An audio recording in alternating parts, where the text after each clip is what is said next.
What is up, everyone? I am Joe DeHoyo, so I'm host of Beyond the Woodline.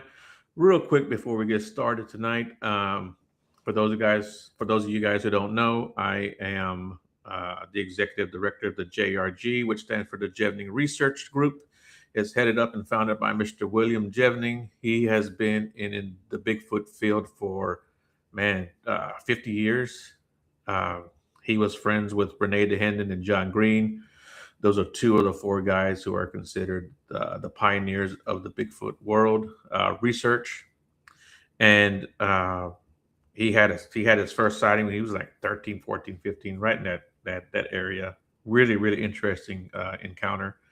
Um, if you're interested in starting a team or joining a team, hit me up at beyond.woodline@gmail.com. We've got teams in Florida, Louisiana, Ohio, Michigan, California, Oregon, here in Texas, where I'm at, of course, um, New York State, and I always forget a few other states. Um, but if you're interested in joining one of those teams, like I said, get in touch with me. We'll set you up with those guys. We do vet you. We vet whoever we set you up with. And if even if you're in a state and that has a team already and you want to start your own team, you're welcome to do that. If you're in a state and there's not a team there with us, we network with tons of people, so we know teams all over the country. We can set you up with someone, or again, you can just start your own team. But like I said, we will vet you. We will vet anyone we set you up with, because unfortunately, nowadays you can't really trust a lot of people. And we always ask you to do the same thing. We always say research the researcher. Uh, you know, and but so far we've had no issues, so that's a good thing because we do such a good job of checking everybody out. Um, well, with all that being said, I know you guys don't tune in to hear me ramble on all night long. I have with me Mr. Nathaniel Elwell. How are you doing, brother? I'm doing good, brother, man. How are you? Man, I'm doing great, man. Thanks a lot for doing the show. I do appreciate it. I was happy to talk to you a little bit before we went on air, and get to know each other a little bit. But yeah, if you don't mind, tell us a little bit about yourself and what got you started in this crazy genre we find ourselves in. So, first and foremost, I want to touch on something that you said. I completely agree with vetting people. Um, Anyone who wants to join my team, I ask them to pay the $50 that it costs to do a background check because you're only as credible as the people that are on your team. And if you allow people onto your team that have a criminal background, such as theft or, say, crimes against children, you don't want those kind of people on your team. So I 1000% agree with you as far as vetting. Like that is bar none, first and foremost, for anyone out there that's trying to start a team that wants to build up their credibility. Make sure that you tell your people we're going to vet you first. I 100% agree with that. Um, but moving for your question here, what I do is I've been in the paranormal field for 20 years. I have two teams, the Southeastern Ghost Research Association in Alabama, and I have the Newport Paranormal Society here in Newport, New Hampshire. I am an author as well as a TikTok debunker. I go through and I find videos, or people send me videos, and I painstakingly go through and I still frame them to tell them plausible explanations as to what could be going on in the videos. Now, I'm not saying that what they experienced wasn't real. I wasn't there, but I'm basing my opinions off of what I was seeing. I wrote a book called Downloading for the Dead, Investigating Paranormal Applications, where on my YouTube channel, I go through and I download applications and I test them out to tell you whether or not they could be viable tools that you could use for investigating the paranormal. Now, keep in mind, when I say viable tools, I don't mean viable tools as in you can trust these with 100% certainty. These are side tools, okay? They are data collection ideas is what they are.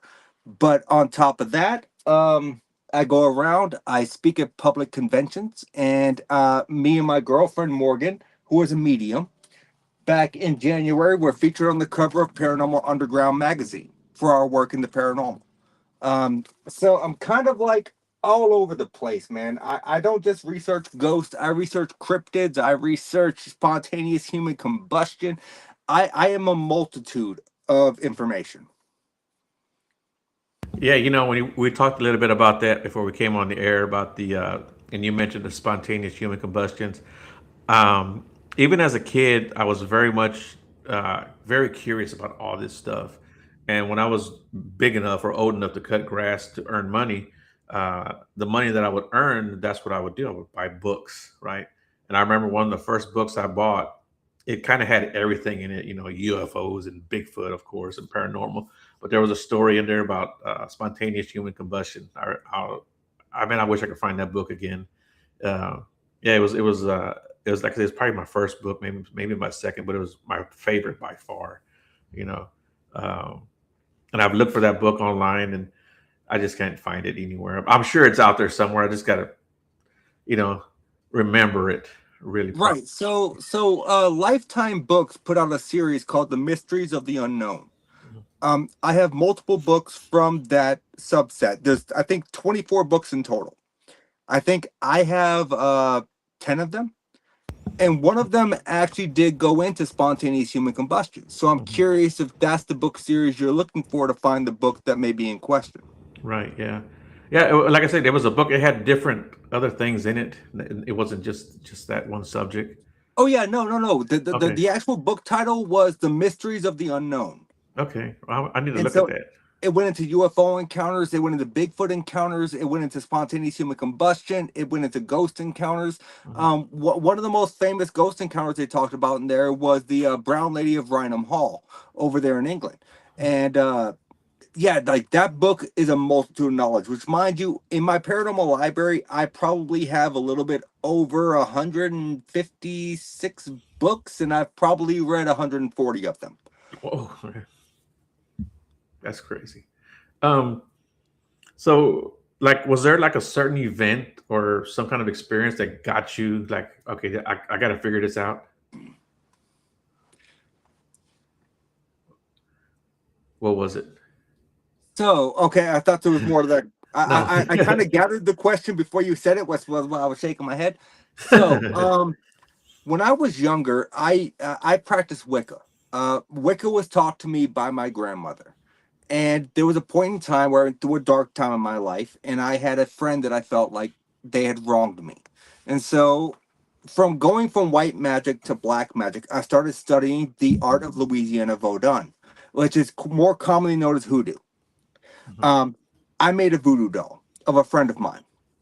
And ever since that moment, for the next 8 or 9 years, everything in my life was nothing but constant paranormal experiences that I cannot explain. I never used the doll to harm anyone because, for the record, if you don't know anything about witchcraft or voodoo or anything, there is something called the rule of return. Right. Anything that you do to affect another person in a negative manner comes back on you tenfold. So I made this doll with intention. Maybe it was just the intention, even though I never used it, that causes all this stuff to happen. It was like it was a flowing aspect, like a river. I made the doll.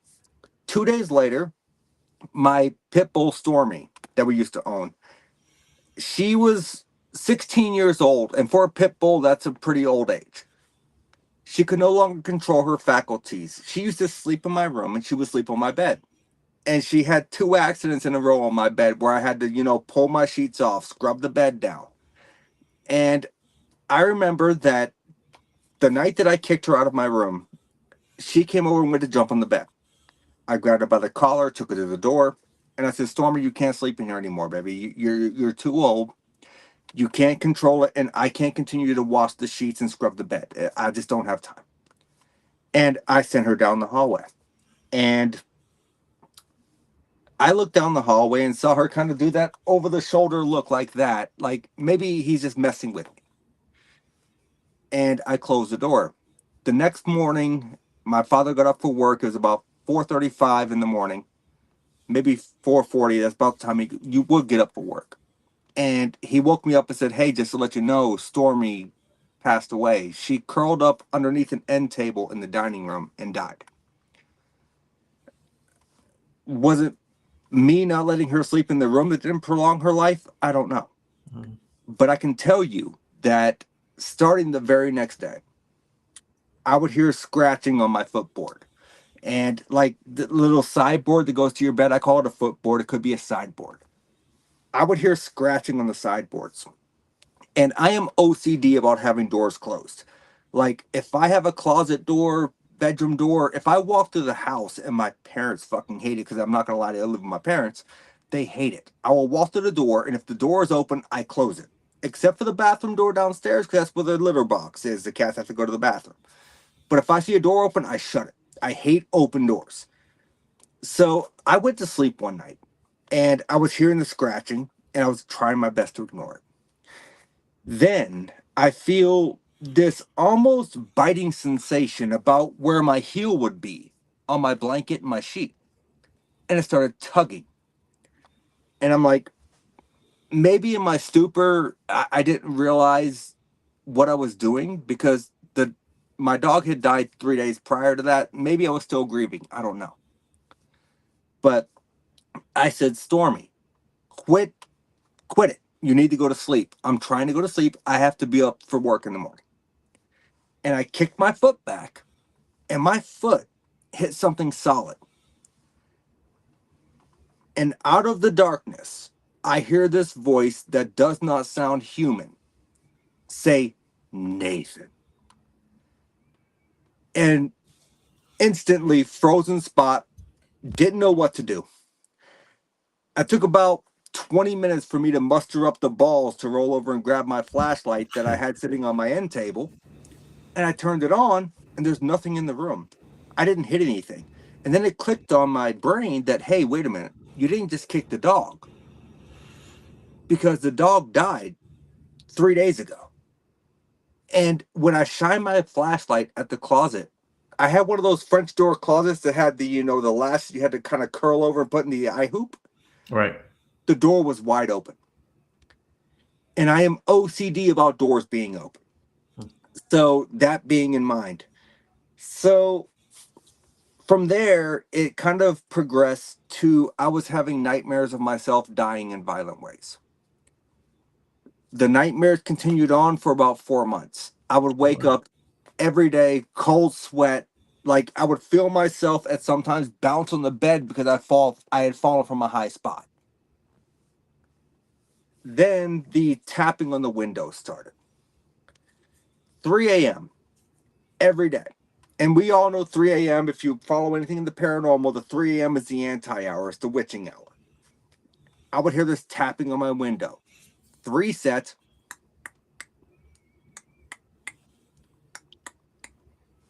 I would open up the blinds and no one would be there. Now, mind you, I thought I was losing my mind. I have 7 witnesses that came and stayed the night and slept on my bedroom floor that heard the tapping on the windows.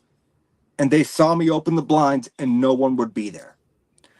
Now, mind you, at this time, I was living in Alabama, so it's always plausible that there was just a random crackhead tapping on my window.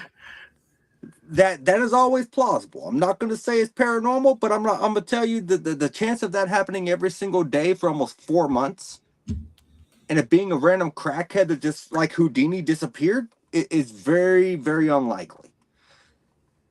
Oddly, just as the nightmares and the tapping, it stopped. So we're going to fast forward 3 years. I get married and I move into this house, not a house, it's a trailer in Clayhatchee, Alabama. So Clayhatchee is a town that is so small that if you drove through it and you blinked, you probably didn't even know you drove through a town. There's like maybe 30 streetlights in the whole town. And in the trailer park that I lived in, there was no streetlights. So we rented this trailer out, and my brother lived in the trailer before us. And he used to tell me constantly, that bathroom makes me feel uncomfortable. I don't like taking a shower in that bathroom. And lo and behold, we move in with myself, my ex-wife, who was pregnant at the time, with my stepdaughter Christina, and no one felt comfortable in that bathroom. At that point in time, I used to work the night shift at McDonald's, so I would go into work at 4 p.m., get off maybe 1 or 2 p.m., get off by 3:30 a.m. So it's one of those weird things where I would come home and we had this bay window in the front of the trailer. I would park the car and I would see shadows walking through the bay windows. I was sitting there in my mind trying to process, like, what is my wife, at that time, wife, doing awake at 3 o'clock in the morning? I would go inside, no one would be awake. Everyone would be asleep, but I know I saw these shadows. And there was a week that I decided that, you know what, I'm going to take a vacation. It's my daughter's about to have her first birthday, and I'm going to take a vacation, spend the week with the family. The first night that I go on vacation, I lay down and I fall asleep. And I don't know if anyone out there listening in the chat, or if yourself, have ever experienced something that's known as sleep paralysis. You wake up, you can't move. It is terrifying. And what seemed like 20 minutes, but to be honest, it was probably like maybe more like 20 seconds. I shook it off. I sat up, and our bedroom was, when I say black, you can't see anything like 2 feet from your face. And I see this figure standing at the foot of the bed that's blacker than black, almost undulating in a way. It's weird. It almost looks like, if you burn tires in a fire pit and you saw that smoke from the tires, that thick black smoke. That's what I saw. And it drifted backwards into the hallway, down the hallway to where my daughter was sleeping. And when it hit about midpoint of the hallway, the light bulb in the hallway got extremely bright, and then it exploded. It obviously was not an electrical surge, or it would have caused a fire. I don't know what caused that.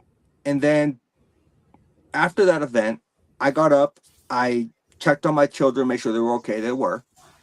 It was 2 days after that that I purchased my first paranormal book to look into things that are paranormal related. It was Ghost by Hans Halser, which, for the record, if you've never read Ghost by Hans Halser, be ready for a marathon. It is a book that's like 1,200 pages long in 6-point font. Um, but that's what got me into investigating the paranormal. Did you ever figure out what exactly that was, or who it was, or? So throughout tracing back things, I forgot, because I grew up with a very troubled childhood. And my parents actually used to live on that same stretch of land, just not on the same lot. And my mother, when she came home from drug rehab one day, because my parents were did drugs when I was younger, and they have no issues with me talking about this on podcast or whatever. They own up to what they did. She came home from rehab. We were at school. She walked into the trailer, and the trailer was full with smoke. She started reading the Bible, and the smoke concentrated and went down through the AC vents, which it should never have done. There's no physical, plausible way this should happen. But so, was it attached to maybe the spirit Yeah. on the land knew that I was back there after so many years? Possible. I can't say. I don't know what it was. I don't know what caused it. But I can tell you that it freaked me out. And you know what? If it wasn't for that experience, I wouldn't be where I am today. Yeah. Hmm. So I'm taking it never like hurt you or anything like that, or attacked you, or you Other know. than other than the sleep paralysis bout, Yeah. no. Okay. Well, that's good, man. I mean, for what it is, that's good. Um, we lived in a house. I say we, in my first marriage, um, and we had seen all kinds of things. All of us, my ex-wife and I had 3 kids, and we all uh, saw figures. We all were touched or poked or at one point in time or another. Um, but I saw a figure that looked like it was like gray smoke. It was gray, and it was walking, had 2 legs, and arms, a head. You know, it um, it wasn't a full form, but you could tell it was a man. You know, Right. you know, and he just walked across the living room and disappeared.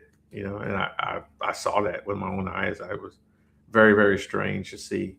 My oldest daughter, she saw this black blob go from and I say a blob. It was black and more like a smoky looking figure from what she described it, and but it was big and round. You know, it wasn't the form of a person, and Right. it moved from one corner of the room to the other corner of the room. Um, and so we never knew what that really was, or have you ever heard of someone seeing a shape like that? Yes, I have actually. Believe it or not, it's more common than you would think. So a lot of paranormal investigators these days, when they call themselves paranormal investigators, right, they go into these mainstream haunted locations and they investigate. I pride myself on doing residential hauntings. Here's the thing: when you do, hey Morgan, when you do, which for the record, that's my girlfriend, the medium Morgan.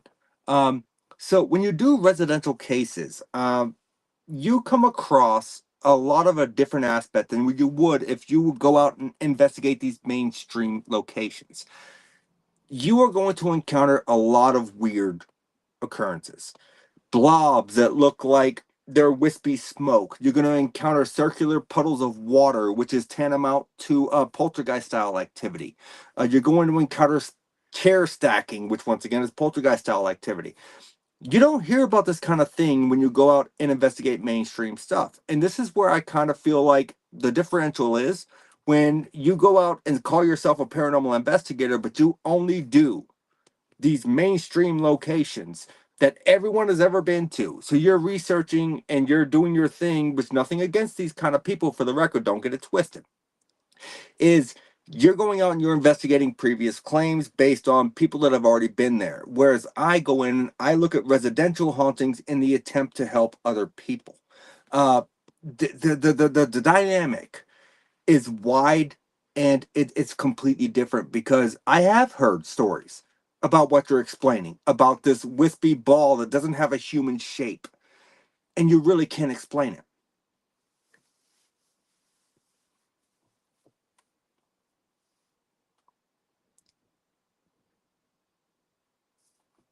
Can't hear your audio, brother. As it's Sandra here says, Joe, you described what I saw as a child. And I was just gonna say, Sandra's been with me since day one. She's like my ride or die, man. She's awesome. Yeah, that's really interesting that you saw that too. And I've heard other people describe that same figure that I saw too. Um, I wanted to ask you too. So when you go to, especially like a newer location, even if it's a popular location, or quote unquote famous location, right? How much debunking do you try to do rather than just, hey, let's go in there and let's try to find a ghost? Everyone says it's haunted. Let's find a ghost. That is an absolutely great question because debunking is what I do. It's what I'm known for. So, here recently with the collaboration with my girlfriend Morgan, I was more go in there and I would trace back everything that I possibly could. I don't go into a location blind. I do my investigations in a four-way setup. Initial investigation, which is basically just calling them on the phone, talking to them, getting out their experiences, right?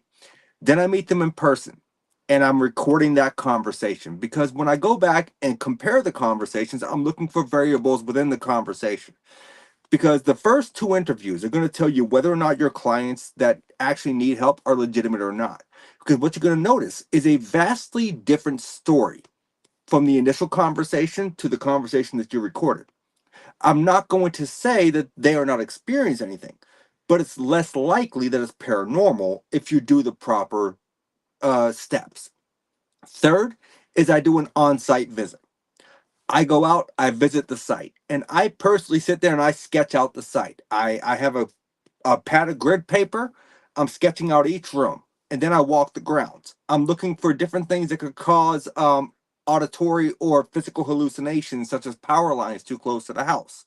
So I'm walking through and I'm sketching the grounds, and I will note every power line.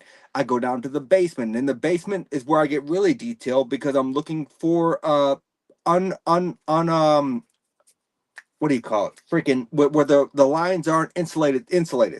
I'm looking for uninsulated lines. I'm looking for open power boxes, like as far as circuit breakers and such. Because 9 times out of 10, what you realize is people have experiences throughout the houses, right? But what the common conclusion is their most intense experiences happen in the basement. Why does that happen? Because you're looking at unshielded wiring. You're looking at improperly wired fuse boxes. So whenever you have this, it creates a concentrated electromagnetic field, and that's what we call a fear cage. And if you can physically prove through documenting that there's unshielded wiring, as well as an insulated or properly insulated fuse box with your electromagnetic field detector. Some people use Gauss meters, some people use tri-field meters, some people use K2 meters, which for the record, those who use the K2 meters, you're using them wrong. You just don't know it. So it comes down to the fact of if you can document that and make it known, then you can actually kind of form a hypothesis as to what's going on before you ever start the investigation, and that is a key factor. Okay. Yeah, and I kind of do that too. That's one of the first things that I look for. And yeah, you're right, because those fields can really mess with the person's their own field, really. it, And it can. yeah. And so to give you an example, one of my favorite places to go is Medfield State Hospital in Medfield, Massachusetts. This is my research folder from Medfield State Hospital in Massachusetts. Oh wow, wow. This is how deep I dive. I have Yeah. every property record from 1914 until 1979. Wow, that's impressive. Yeah. On top of that, I have a whole separate folder that is nothing but the graves of the people that were buried in the cemetery that's on site. Wow. Okay. So when I research a property, it's not just a mainstream property. This is residential cases included. Hmm. This is how I research. Right. That's good. Because without the history, you can't have the hauntings. Right. But you also kind of have to know what you're going into. And this is where my girlfriend comes into play, because I won't tell her anything that I research. Okay. That's good. We go in and she will pick up on things. The Satanic Temple down there in Massachusetts. We recently got to do an investigation at the Satanic Temple down there in Salem, Mass. And we're walking through, and she was picking up on things, and I'm like, I hadn't researched the property yet because it was an impromptu investigation. I didn't even know we were doing it. And so she picked up on things that when she talked to the historical coordinator for the Satanic Temple, she was 1,000% spot on. Yeah. But when it comes down to it, this is how I research. This is why I call myself a paranormal researcher. Because you have so many people out there that call themselves researchers, investigators, but I can promise you, and it's no disrespect to those people. I don't want them to get that twisted. But you're not doing your research properly. Yeah. You know what? I wanted to ask you a question. You seem like the perfect guy to ask this question to. Residual haunts, residual energy. Yep. Is that considered a haunting, in your opinion? Yes. Really? Okay. Um, but not in a haunting in the way that we would typically consider a traditional haunting. Okay. And the reason I say that is, if you buy into the stone tape theory, right, Hmm. where your energy is input into the environment around you, and they cannot interact with you. They cannot. They don't even know you're there, Right. but you see them, right? I believe residual hauntings exist. I absolutely do. Yeah. But what if it's not actually a residual haunting at all? What if we are going on to what I would call the time slip theory, where we're in a space where on another time frame, Yeah. people are existing within that location. And the reason that they cannot interact with us or communicate with us is because they don't even know we're there. Right. There's always the plausibility that sometimes they can see us if the circumstances presented are correct, but they can't communicate with us either. Right. So maybe it's not a haunting at all. Maybe it's two different time frames that are overlapping at the perfect circumstances, Right. creating what we think is a ghost. Hmm. But they might think we're a ghost as well. Right. Yeah, and you know what? And I've actually talked to people about this, and I think the same thing. I think you know, time exists, right?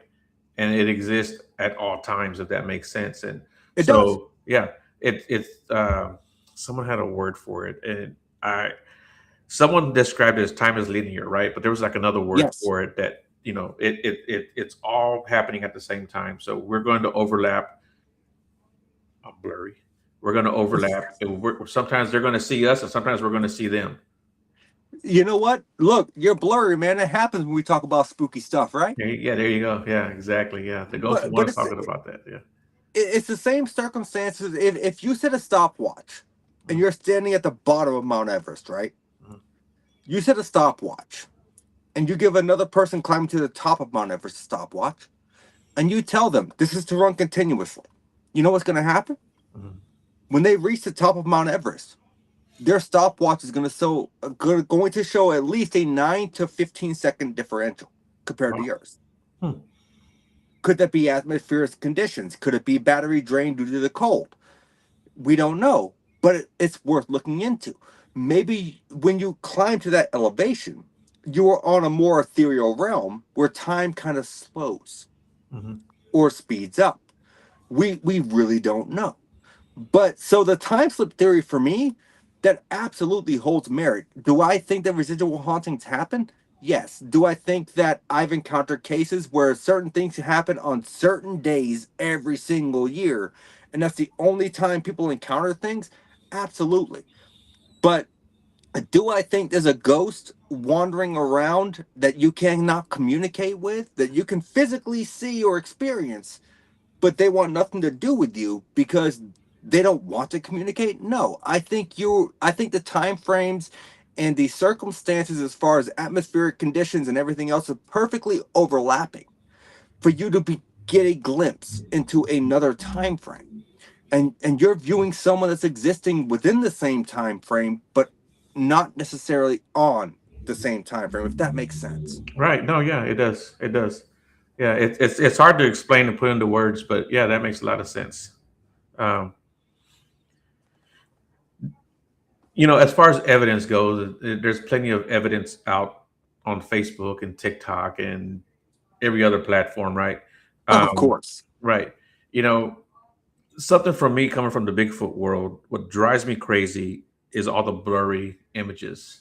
Ah, And yes, not the and not blurry just Bigfoots. and not just blurry images, right? But the whole picture is blurry. Not there's a blurry blob in the forest, but the whole picture is blurry. And I'm not going to sit here and tell anyone that whatever they experienced that day that make them take that picture that they didn't experience it. But Same. I try to tell people you can't post stuff like that. I mean, you can, right? Obviously, you can, but you just can't post that and present it as evidence and not expect to get backlash for it and then get mad about it, right? Um, Yes. Yes. it's like, look, I can't even make out a tree. I can't make out a leaf. I can't make out a branch. I don't know what a shadow is. I don't know what a trunk is. And yet you have people saying, "Oh, look, there's two Bigfoot there. There's a baby Bigfoot there. There's a dog man in the background." Like I don't even know what the hell I'm looking at. Yeah, You know? I have a huge gripe with this, and Yeah. I understand exactly where you're coming from. So here's the thing. Here's my advice to anyone out there that's getting into the paranormal. If you don't have a strong spine and cannot handle criticism, do not put your evidence online unless you want someone to rip it the fuck apart. Excuse my language. Right. But that's literally what it is. You Right. see so many people out there and they post these Bigfoot videos. Bigfoot's blurry, but it's not just Bigfoot, it's the whole surroundings. Right. Now, I do have a theory on that, which I will get into in a second. But dogmen, like God forbid, the dogmen community are the fucking worst. Mhm. You could tell them all day long that what they're seeing is just tree limbs, and they will go to the freaking, like, I don't know, the Spartan deathbed of what I saw was a dog man. Right. Well, then show us. Show Right. us something that's not blurry, Right. right?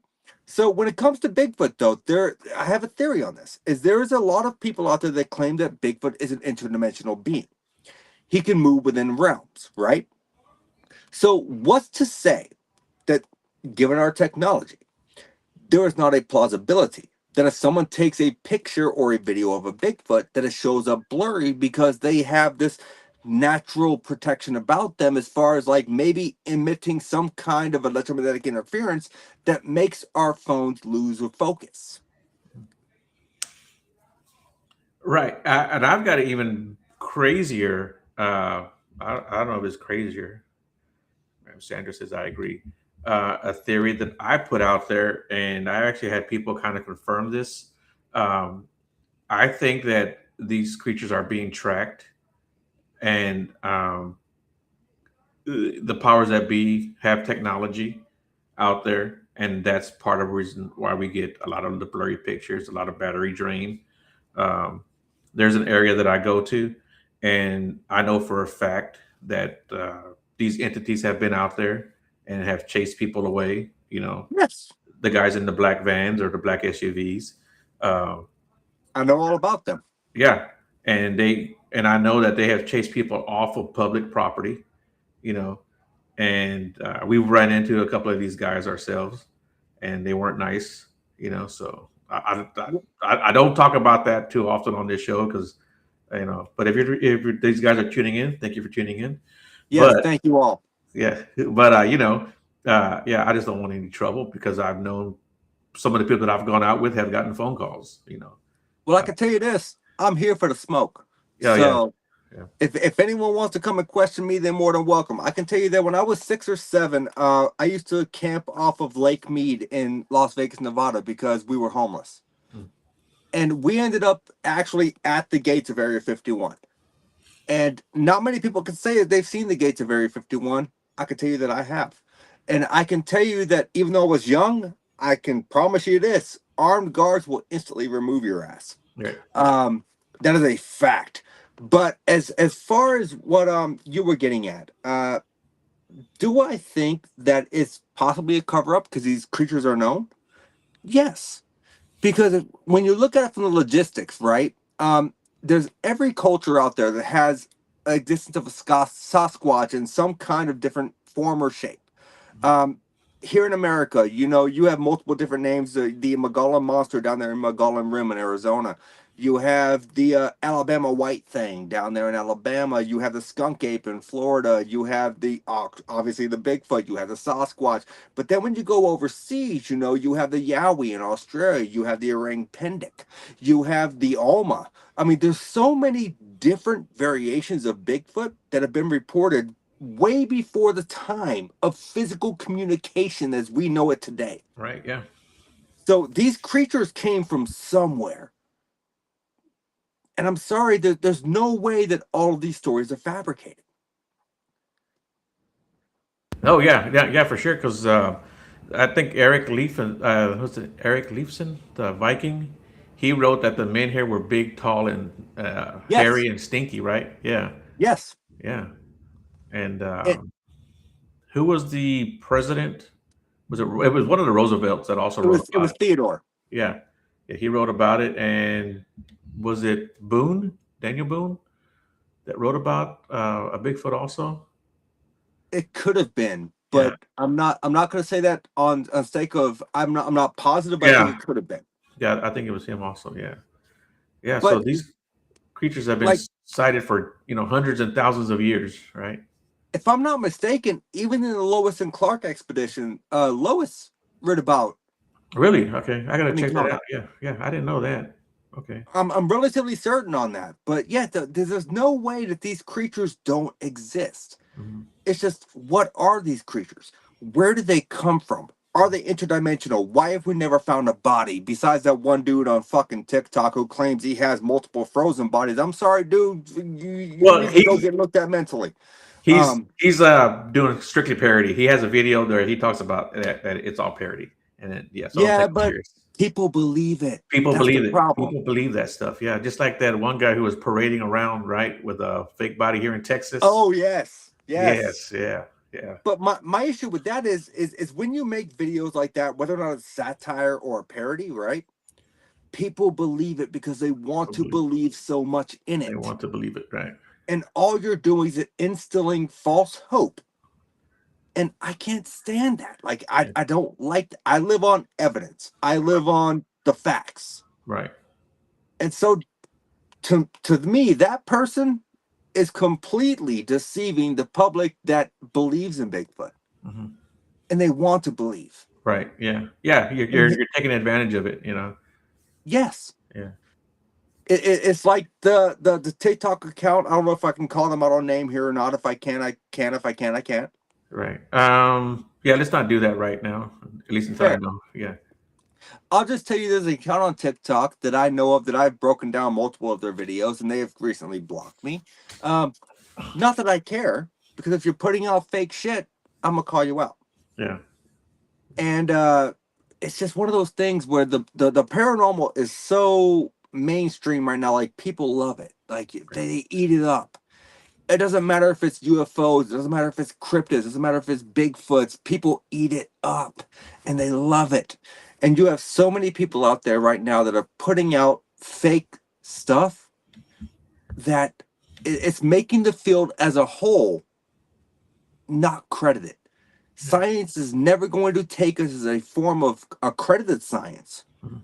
if we cannot get away from this aspect of creating fake videos. What we need to do is try to find a location, a central location, say a haunted house, whether it be the Hinsdale house or whatever you want to call it, right? No longer allow public investigations there. Take a group of scientists, put them into that spot, right? Isolate everything, no outside interference. And now you have a test room, you have a hypothesis room.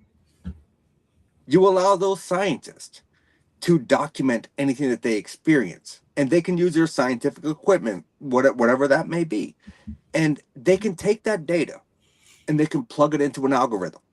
And now, once you have that data, you've plugged it into the algorithm, there is no excuse for science to say the paranormal does not exist, because we have legitimate people in this location with PhDs in a scientifically controlled environment. Mhm. They're telling you something weird is going on. Y- You know, I mean, I would love that, but would any scientist be willing to do that? Put the reputation up? That's the question. Yeah, because a lot I'll of be blunt. times, yeah, like I've got a friend of mine. He's been on my show twice. He's an anthropologist. He's a doctor in anthropology. He was fired for talking about Bigfoot. You know, No uh, shit. yes, he was fired for talking about Bigfoot. He worked at a college. There was another guy here in Texas, one of the bigger colleges in here in Texas. He told his students that he had seen a skull, and that he was convinced it was from a Bigfoot skull, and they fired him for saying that. Yeah, That is beyond interesting, because I know in America and South America, Gigantopithecus existed. right. So you realistically could have found a skull from Gigantopithecus. You could have, Mhm. but if it wasn't carbon dating correctly, and Right. you spoke your mind about, why are you getting fired for that? That makes no sense unless it's a cover up. Right, exactly. Yeah, somebody made a phone call, right? Yeah, Somebody made a phone call. absolutely. Yeah. But here in Texas, I actually had well, I didn't have him on my show, but I talked to him. He's a surgeon. And I don't remember if he moved from Tennessee or Virginia. It was one of those states, but he moved here to Texas just to research Bigfoot. But he doesn't Interesting. want, yeah, but he doesn't want his name, out there. And he That's moved fair. here to, yeah, yeah, and he moved here to Texas strictly to research Bigfoot because he heard that Bigfoot was like very big here in Texas, which it is. And he had a sighting. Like I said, I can't remember if he was from Virginia or Tennessee. He had a sighting there. He tried to research there, couldn't never find anything over there again. So he moved here to Texas, not too far out of Houston. A surgeon, I, a surgeon, yeah, you know what? That's someone of scientific mind. right, yeah. and, Mhm. and and that's the thing, is what we need is more people of scientific mind to come forward if they've had these kind of experiences. Because here's the thing, and I'm not trying to down talk nobody, don't get this twisted, okay? Five out of seven occurrences are people that are hunters in the backwoods. Exactly, yeah. And let's be honest, if you're out there hunting, it's the same thing if you're out there fishing. And you can call me a liar if you want, you can call me a bullshitter, you probably had a few beers. So you don't know whether or not what you're seeing is what you're seeing with a clear mind. It could be a bear. But there are some locations where I've heard about encounters where bears don't exist in that area. Right. So that does kind of shoo that theory out, right? Right. But you still have to kind of take into account because it's not unheard of Right. for bears to wander into certain areas. But I can tell you that people who report a 7 foot bipedal figure walking on two legs for 60 or 70 yards, that's not a bear. Right. Or running at an unbelievable speed, you Or know, throwing things. throwing things. And I don't care, how much beer you drink. I've never hallucinated from drinking, you know. And not just that, but hunters aren't They know the area. how, yeah, hunters aren't what they are depicted in the movies out there drinking and beer No, cans everywhere. They're actually very responsible people, you they know, are. They are. you know. They are more responsible than fishermen, I can promise you that. Yeah, probably as far as drinking goes. Yeah. Hey, you know what? Fishing's a drinking sport for sure. Yeah, no, But I was just throwing that out there as a viable option because I yeah. do know a few hunters. I personally know a few that they're down about a 6 case before they go out there and hunt. Mhm. And not a safe practice. I'm not advocating for that at all. Don't Yeah. fucking drink if you're handling firearms. Yeah. But they're not But drunk either with a six pack, right? Yeah. you well, it depends on your tolerance. Yeah, I guess so. I guess so. But But for me, it's like I wouldn't handle alcohol at all before handling a firearm. right. Yeah. So, but still, you got these hunters that are going out there and they're seeing something, Hmm. and no one knows exactly what they're seeing, and it's wild to me because you have all these accounts from Oregon down to Florida, right? Washington State even down to Florida. I'll expand that out a little bit because Washington State and Oregon, they have one of the most highest concentrated areas of Bigfoot sightings. And you come down to Florida where you have the skunk, like these people are seeing something, and these are people that are well traversed in the terrain, and they're well traversed in the wildlife that lives in the area. Hmm. Yep. There's And no way they're misidentifying what they're seeing. and one of the and I don't mean like haha funny, but one of the funny things that happens too a lot is a lot of these hunters who hunted their whole lives after an experience like this will say, I'm not going back out into the woods. Yes, Yeah. yes, Yeah, that's and crazy. and I have heard of that multiple times where people have said, "Well, I saw this in that area. I'm never going there again." Right. Yeah. I had a friend of mine. He's a police officer. He's still a police officer. Um, he worked for three different agencies here in Texas, and all three agencies he worked for, he got Officer of the Year. Great guy, man. Stand up guy. He's one of those officers. Like he actually paid for someone's hotel room one night because they had a flat and they were from out of town, and they were just driving through Houston, and he couldn't get their tire fixed because it was in the middle of the night. So he paid for their hotel for them to stay. That's the kind of guy he is, right? Um, Stand up. yeah, and he had an experience, and he took me back to the area, and he would not go in the woods with me. He That's would not. crazy. He was armed. He had these special bullets, this 45 caliber bullet. They were special bullets. He's like, Joe, I can't go in there with you. I just can't. I said, okay. I said, I'll go in, and I started walking away. He goes, Joe, and I'm like, what? He goes, I'm not going in there, and I'm like, that's fine. That's fine. I'm still going. Yeah, yeah. He's like, do you want my gun? I said, no, it's okay. I'm all right. But yeah. Yeah, that's crazy, especially when you have law enforcement involved. Mhm. Like, because these people they're trained to Yeah, see yeah, these kind of anomalies. yeah. And to really, pick up these details. Yeah. Yeah, because I can tell you that I have been pulled over for an officer that thought I was on my cell phone, Hmm. and when he pulled me over, he realized I was actually just grabbing something out of my tray. Hmm. He's like, "Yeah, that didn't look like anything what I saw that I thought you were holding." Yeah, yeah. They're trained to see these kind of things, Right. Yeah, yeah. and so when you have one telling you, "I'm not going in there," that's Yeah, volumes. yeah, yeah. And I actually saw him in a fight, and he got his orbital eye broken because the guy used the handcuffs to punch him in the eye. Uh, Ooh, yeah. Um, he was a cancer survivor. He almost lost his leg to cancer. The guy's a stand-up guy. Tough guy. And here we are, going to the woods. And he's like, I'm not going in there. that's crazy. I Yeah. can tell you that the two times that I think I've had a Bigfoot experience. Mhm. Number one, uh, as I brought up my past earlier, I kind of had a troubled childhood, and so we lived about a quarter of a mile from my aunt's house. So walking from my aunt's trailer down to my house was about a quarter mile, but maybe an eighth of that was a cornfield. And I'm walking home to go and get a new set of clothes and stuff. I got my gym bag here because I would typically bring up 2 or 3 sets of clothes because I stayed at my aunt's house for multiple times throughout the week. And I'm carrying my gym bag. And the cornfield was about half height. So a corn stalk, if you don't know, gets about maybe 8.5 feet high. And so the corn stalks were about half ready. They were about a 4.5 feet high. I'm carrying this gym bag. And I look over. For some reason, I heard movement. And I look. And I see probably, I'm going to say 35 yards from me, this almost like a curved shape, but with a head to it. And I'm sitting there looking at it. And I'm like, okay, well, my eyes are just playing tricks on me. It's like 11 o'clock at night. Not many street lights. I'm just seeing things. And then I saw it move towards me. And I heard the rustling in the cornfield. I instantly drop my gym bag, run back to my aunt's house. And I tell my aunt and uncle what just happened to me. Like, there's something in the cornfield. I don't think it's a bear. Something's weird. So my uncle had one of those like 50,000 candlelight flashlights. You could hold, like the point, you know what I'm talking about? Yeah, yeah, yeah.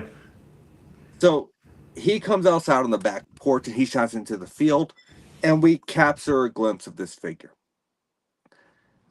The figure stands up, and it is double the height of the corn stalks. Oh wow, yeah. So if you're looking at a premature corn stalk at 4 foot and it doubles the height, you're looking at least an 8 foot creature. Right. And the eye shine is what got, because it was staring straight at us, and the eye shine was almost this greenish gold color. Okay. Which, if you've ever shot a deer in the headlight look, like if you caught a deer, it's white. Right. It's white or it's silverish. It's this. It was just this weird greenish gold eye shine, and we physically, all three of us, saw this thing turn and on 2 legs walk almost 60 yards into the woods behind the cornfield. Can I say it was a Bigfoot? Right. No. Yeah. But am I going to tell you it was a bear? Absolutely not, because there's no bear in that area of Alabama that would even be that tall standing up on its hind legs. And walking for that far. Yeah. I have no explanation for what that was. Hmm. Second experience. Me and my ex-wife went out to a party at a place called Dothan, Alabama. We were driving home back to Delva, and we were on some back roads. There was one spot where there's this like little 2-lane bridge. Like, I wouldn't drive over this shit with a truck if someone else was coming over. Like, it's too narrow. And we're driving, and we have the high beams on, of course, because no one else is coming. And I see off to the right this reddish brown figure with the same eye shine that I saw from the figure in the field a few years earlier. We get past the bridge. We drive maybe a mile. Ex-wife pulls over, and she looks at me and she's like, I just have to ask you, am I crazy? I said, yeah, probably. And she said, no. Not being funny. Did you see the Bigfoot standing at the bridge back there? I said, yeah, I absolutely saw it. And she was like, okay, so I wasn't seeing things. And I said, no, turn around. I want to go back and look. And her response was, I'm 5'2". I don't want to get eaten. Yeah. That's fair. Yeah. But we had an experience there where both of us saw the same thing at the same exact time, but neither one of us mentioned it. Right. Yeah. That That is happens credible. all the time. That happens all the time. But I that hear is that. credible. Yeah, yeah, oh yeah, extremely credible. But I hear that kind of story all the time, where they keep on driving before someone says anything. You know. Because I get- my instant thing was, as soon as I saw it, I wanted her to pull off the bridge. But if she had done that, there's this like 10-foot drop off. Mhm. So obviously, I'm not going to put anybody in danger. And I was like, okay, well, maybe I was just seeing shit. Yeah, Because my ex-wife didn't believe in any of this. She didn't believe in Bigfoot. She didn't believe in ghosts. None of that. And as soon as she pulled over and said, like, you got to tell me I'm not correct. I'm like, okay, then I know I saw what I saw. yeah, exactly. Good validation right there. And I love that. Yeah. Well, Nathaniel, man, we're coming up at the end of the show, man. I gotta have you back on. Already? Yes, man, already. Yeah, such Holy a great. shit. Yeah, I had such a great conversation, man. You know, it's funny. I think my last three guests, I've said I gotta have you on. I gotta have you on. I gotta have, but I gotta have you on again for sure, man. That's Dude, yeah, it's such a great conversation. So much more to cover. Just a tip of the iceberg, right? Really. And absolutely it is, man. And anytime you got an open date, as long as my schedule, if I'm not at a Paracon or a convention, or if I'm mm, not doing my own stuff, man, like yeah. you name a day, you got me. Okay, cool, man. Just real quick before we leave, I want to give you an opportunity to talk about yourself and what you've got going on, and any kind of ways that you want people to contact you, or if you want people contacting you, you know. Yeah, for sure. You can find me on Facebook at Nathaniel Elwell. The profile picture will be the picture of this cover of this magazine for the Paranormal Underground. Um, you can find me on TikTok at Static Voices, which is where I know Joe from. Um, I promise you, I put out great content. You won't be disappointed. If you want, you can go and buy my book, Downloading for the Dead: Investigating Paranormal Applications. It's available on Amazon. Um, like, my podcast is live every Wednesday on Facebook. It's called The Paranormal Unveiled. And dude, there's so much stuff, like so much. I will be in New York, Norfolk, New York, next month, September 12th, for a paranormal convention called Hauntings in the North, with at the Browse House. And my collaborators for that are SVC Paranormal. They're going to be, or SVC Explorers of the Unknown, excuse me. They're going to be putting on the event. It's going to be awesome. Cool, man. Yeah, if you're not following him on TikTok, man, go follow him on TikTok. He's got some great content. You guys will love it. I promise. And be sure to go follow this guy too. Yeah, I hope you're following me if you're watching me, guys. But yeah, man. Thank you, Miss Sandra. I do appreciate that. She says awesome show. Oh, thank You, you. Thank you. I yeah, hope you enjoyed it. yeah. Um, but yeah, guys, tune in next Sunday about the same time. I don't know who I'm going to have on. I never know who I'm going to have on, but Gotta I love can how get that rolls, right? yeah, man. You know, but I'll have another great guest. I'm definitely going to have this guy back on again. Uh, You name a date and you got me. okay. He also does app tests on his YouTube. Oh, Good. thank you, Morgan. Shit, yeah, that's really good too. Thank you, Morgan. So that was the whole premise of this book. Thank you, Morgan. Love my girlfriend to death for saving me. But the whole premise of this book was, I go through and I download applications from the Paranormal App Store. And I tell you whether or not paranormal applications can actually be used as far as investigative tools when it comes to investigating the paranormal. Okay, I tell you which ones I think work, which ones I don't, and it's no hold barred. Like, I tell you my straight up honest opinion. good deal. And I can tell you that a lot of people who have downloaded the apps that I have told them that I trusted in this book, they have gotten excellent experiences with. Good deal. Yeah, and maybe we can dive in a little bit deeper next time about that stuff too. Yeah, for sure. But yeah, everyone, thanks a lot for tuning in. I do appreciate it. I will see you guys Yes. next Sunday. Don't go anywhere yet. I want to talk to you just a little bit more. I don't you tell me what to do. But no, no. Thank you guys for tuning in. And Joe, thank you so much for having me on the show, brother. All right, guys. All right, guys. Yeah, have a great night, everyone.